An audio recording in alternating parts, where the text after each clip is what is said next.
Good afternoon. I just wanted to come by and share something with the ladies on this afternoon. I am really believing God for divine marriages in 2015. And if you are a single lady, I'm sure that you may be one of those that are, you, and you may not, but there are some women who want to be married as well as some men. Well, just some little words of advice from observation. There are a lot of beautiful women on my Facebook page that I'm friends with, and it's nothing wrong with that. Beauty is definitely an attraction that a man is gonna look at when he first look at you anyway. But the point I'm trying to make is what isn't attractive is a beautiful woman who is so independent and so strong that your appearance is that I don't need a man. That's what you're screaming, okay? But then in your heart you're desiring a husband. And I'm not saying as a woman that you need to surrender your dependence or your independence, rather, not dependence, but I'm not saying you have to surrender your independence or be weak. But if you want a husband, just look up the word submission. Study the word submission because we have to be submissive. And you can still be strong and be submissive. You can still have your interdependence, hopefully on Jesus, on the Lord, on God, um, and still be submissive.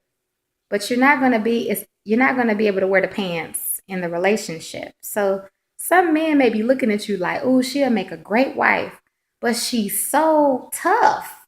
You know, men want something soft, not just to the touch, but also an attitude. I think it's okay. I don't think any man will even have a problem with you making more money than he does. But it's just the point, like, don't throw it in his face. Be like, hey, I'm the one to make all the money. I pay all the bills up in here. He has to be able to be the man, meaning he has to be respected. So the point I was trying to make was it's okay to be independent and strong, but soften up just a little bit. And it's okay. It's okay. You have to hand over that control that some women, because they, especially as single mothers, it's hard to hand over.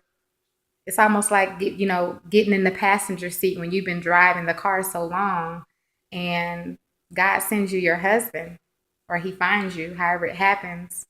And now you need to take the passenger seat and let your husband be the head and drive the car. And that can be a very scary thing. It could be well, I just said scary and intimidation, same thing. And it could be very hard. Trust me, God knows.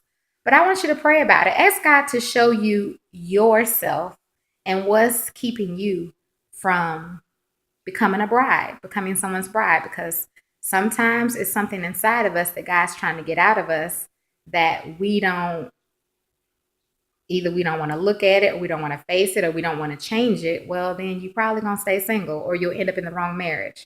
And trust me, I've made all those mistakes. So I'm speaking from experience right now. So trust me.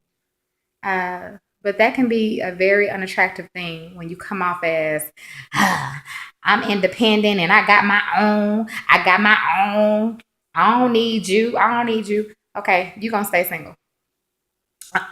I'm just let you know that right now. It's okay to it's not even okay to think that way because so a man thinketh, so is he. So I was going to say that, but that's not true either. So it's kind of yeah. Try to change that thought unless you want to be single. I'm not talking to you, but for the women who want to be married, and especially for those single mothers, because I know it's hard because you're used to being the mom and the dad, or single dads, you're used to being the dad and the mom. If you're a single mom, I would highly recommend you get if you have a son, a male mentor. Let a man help you raise your son. It's okay. It's okay. Pray about it. If you don't believe anything I'm telling you right now, I challenge you to pray about it. And with that being said, I'm going to go. I want to keep this under 5 minutes and don't miss the message. Looking for the mess. God bless.